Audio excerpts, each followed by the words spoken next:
Hey everybody, happy Monday. Happy Monday, everyone. Got a kind of a cool video for you today. We're going to be checking out some sand. For those of you who are interested in white sand, they're not all created equal, so we thought it would be cool to go over a few varieties, give you a little bit of background. By the way, if you want to know what our absolute favorite sands are, check out this video in the upper right hand corner as well as in the description below, and we will do a good job in that video of talking about the specific brands across all the different colors. But today is white sand. So what do we have here? You have a creation. I made a little handicraft here to show you 4 of the probably most popular sands to use and how, as you can tell, they are very different. They are different color, different grain size. Some of them are a little better than others. So let's go ahead. What's the first thing we want to talk about? All right, why don't we talk about looks?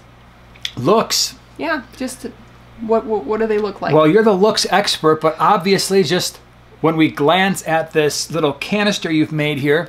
It's not a canister, really. It's glass. It's a vase. It's a glass vase, and you can see right away that all white sands are not created equal. We have the very white sand, and this very white sand, what is this? Top fin. That's a top fin sand. And so if you're looking for the whitest of white, the top fin sand might be a good option. And then even though they look kind of tan in this particular setup, when you look at them in a tank, they do pretty much have a white sand sort of look. And we're going to take you around the fish room and we'll show you a little bit of that as well. So the top sand that we have here. Not to be confused with the top fin sand. The top sand is Carib Sea Torpedo Beach, and that's usually the Carib Sea that you are referring to when you say that is Carib absolutely Sea. true. So the Carib Sea sand that we have in our fish room is usually this top stuff. Sometimes we have the cichlid mix in there, but a lot of it is the stuff at the top. Then we have the top fin branded sand, which is the white one we just talked about. And then the last two I thought were pretty interesting because when we originally set this up, the idea was I wanted to start with a very fine grain and work our way up to more coarse. And so what I told you, the directions I gave you, what was supposed to be at the bottom?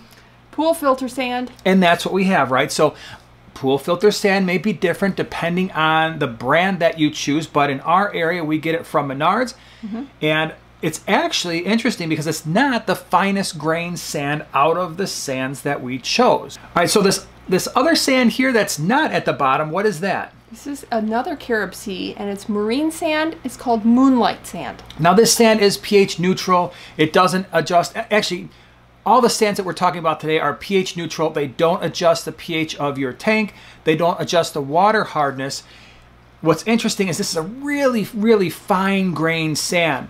And so at least from in terms of appearance, you can see there's different colors. You can see the grain is a little bit different as well. So the next point is the size of granules, which you can probably start telling the difference right away. The largest would be the Carib Sea, and it's somewhat tied with the pool filter sand, which I was very surprised. The other Carib Sea is the finest. It's a very, very fine sand, and I would say right in the middle would be the top fin. Now the reason why that matters is when it comes to maintenance, something we talked about in our all-time favorite sands just across the board, the finer the grain of sand, the two things, more likely it is to get sucked up in hang-on back filter intakes and sump intakes and canister filters. The other issue is maintenance. And so when it comes to maintaining these sands, a finer grain sand is going to be a little bit harder to maintain because when you take a gravel vac and you gently place the gravel vac over the surface, we've done videos on how to clean tanks with sand. I'll put that in the upper right hand corner as well as in the description below. But something that's really fine grained sand from Carib Sea, that marine sand, that's going to get sucked up in a gravel vac very, very easily. I've found the pool filter sand, one of the reasons we moved away from it is because it's very hard to maintain and it easily gets sucked up in a gravel vac, where these top two, not so much. They're a larger grain, they're a little bit heavier, and so unless you've got a lot of suction coming out of your gravel vac, these two are going to be a lot easier to maintain because the grain size is so much larger. All right, the next point that I think we should probably talk about is how is it going to look in the long term? I can tell you right off the bat, I love this top fin white sand. It's very convenient for me to get. I love it, but It's going to get the dirtiest the fastest, and I can certainly vouch for that. The other thing to consider, and we've already kind of mentioned this, yes, the top fin sand, it does lose that bright white appeal after a while, but we have also found the pool filter sand here at the bottom to be some of the harder to maintain tanks that we have. So unless your fish is really stirring up that sand, it tends to clump up a lot. It tends to kind of attract algae. And once that happens, once that clumping happens, it becomes very difficult to maintain. Now, if you have fish that like to go through the sand and sift it, that is far less of a problem. But I would say, at least for us, the easiest white sand that we have to maintain is this top Carib Sea. All right, for the next point, I think we should talk about cost and where to buy them. The most inexpensive sand, and that's probably why it's very popular, is the pool filter sand. In our area, we get it from Menards, and you get 50 pounds for $7.99. So it's a real big money saver. It's also really heavy. Really heavy. It is. Now, this one, which is one of my favorite white sands, if I were to use white sand, you know I like black sand, but I love the top fin sand. And this one will usually run you $24 for 25 pounds.